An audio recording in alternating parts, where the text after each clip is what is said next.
Hey, good Monday, y'all. Sitting here in my fitness room, having just worked out, and I thought this would be a good place this morning to kind of get things started as we're going. I used to teach wellness classes in college, and in its earliest forms, we talked about 5 components of wellness, and that was social, physical, intellectual, emotional, and spiritual. All of those were interrelated, and they all affected one another. So if you wanted to be a well person, you had to try to make improvements in all of those. And I think it's the same with our spiritual wellness as well. You know, we can't just go to church for an hour on Sunday and be spiritually well. We can't just read our Bible a little bit, and then say we're spiritually well. Can't pray every once in a while and say we're spiritually well. We have to do all the components: Bible study, worship in church with other people, a small group, serve, tithe, pray. All of those things have to go together to be spiritually well. And that's my prayer for you, is I want all of you to be spiritually well. So please, consider how you're doing in all those different areas as you move forward. Well, I told you this coming Sunday we're going to dig into 1 Peter. And 1 Peter's letter is a letter to be encouraging and give practical advice to people who are undergoing persecution, those that have been scattered.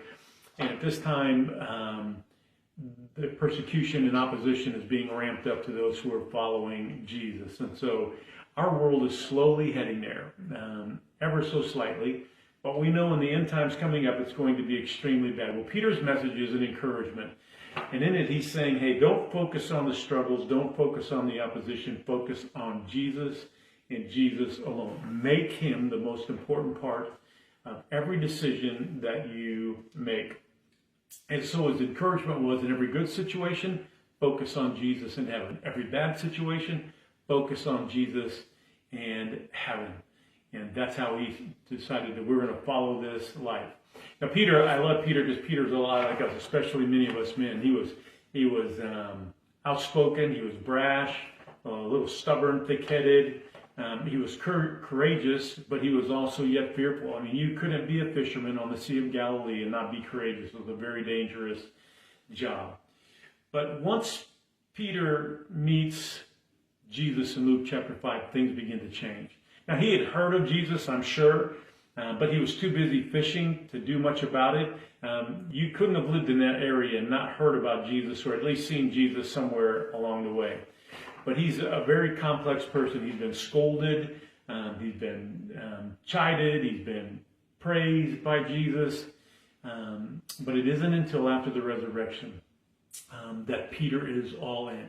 When he gets a chance to touch Jesus and then have a conversation with Jesus, when Jesus, despite Peter's failures on that fateful night before his crucifixion, he tells Peter 3 times, hey, Peter, take care of my flock.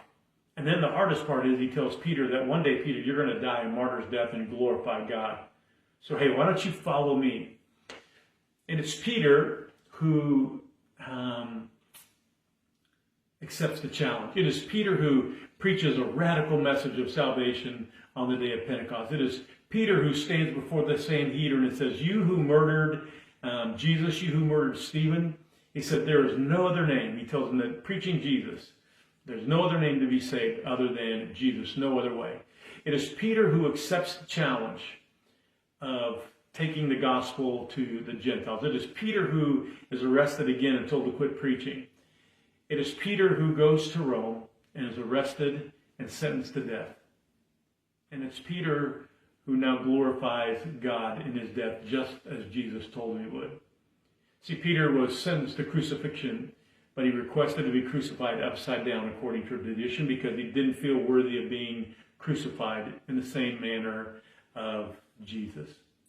Hey, I want to invite you to join us beginning this coming Sunday as we look at some practical and encouraging ways to live our life in this day and age, according to Peter, who went from one extreme to the other.